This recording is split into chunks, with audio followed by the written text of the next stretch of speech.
Do you want more of those ruby-throated hummingbirds darting around your garden?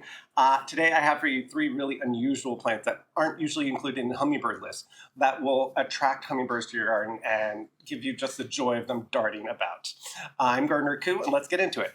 So every time my older sister visits, she loves to have her morning coffee out in the garden, and she would always remark on, how do you have so many hummingbirds? You don't have a single hummingbird feeder. And it's just like, my garden is the hummingbird feeder. Like, they love my garden. They fight over it constantly. So one thing people don't think about often or know is a lot of trees can be hummingbird food as well. Like this one behind me. This is my Meyer lemon.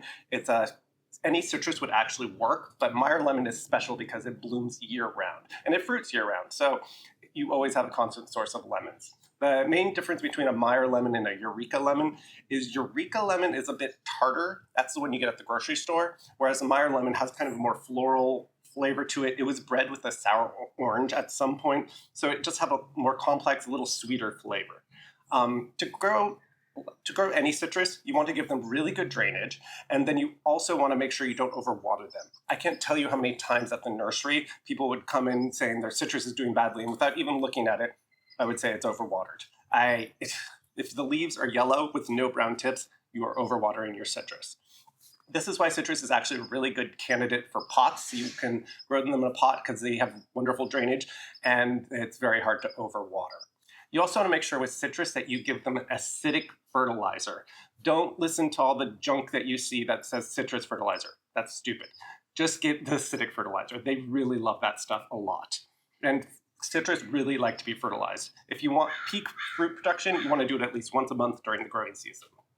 So if you're at the nursery and you want to pick up a hummingbird plant without having to look it up, there's just one really easy, simple rule to know if hummingbirds are going to like that plant, and that is tubular-shaped flowers. So what I'm talking about are flowers that are long and deep so they can stick their beak and their tongue deep into it. So this would be like your alströmerias, all your sages, nicotianas.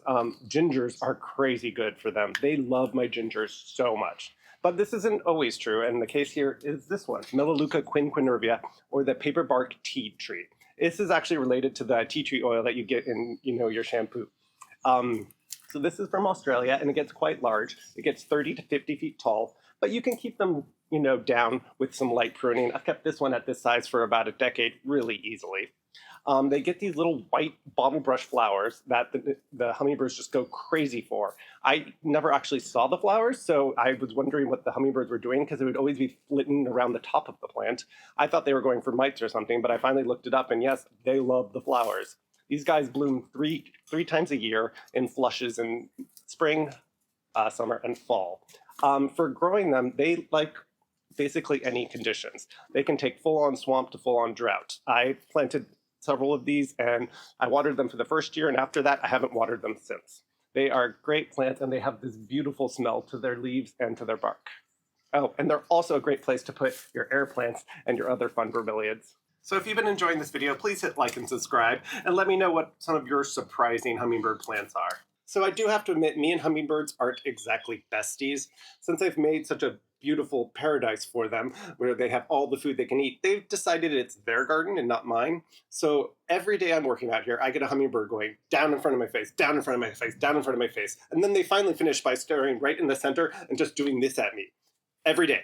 Every day. I swear I don't dream about tennis rackets at all. No, that never crossed my mind. But anyways, another plant that they really like is this Impatiens tinctoria. This is from East Africa. It likes part shade and regular water, and it grows 4 to 6 feet tall. It also has the added bonus of having these beautiful fragrance at night, well, on warm nights, so I've smelled it twice. It has this great thing on the seed pods too. So when they get ripe, when you touch them, they actually explode to disperse the seeds. All impatiens actually do this, but it's really fun to play with. The hummingbirds also like other impatiens. They like Impatiens neoniemensis, my favorite one for cocktails, but they don't like the ones that have the flat face, like the bedding ones you get from Home Depot. Hopefully I've helped you find a few new hummingbird plants to go out and try. I'm Gardener Koo. Go get your hands dirty.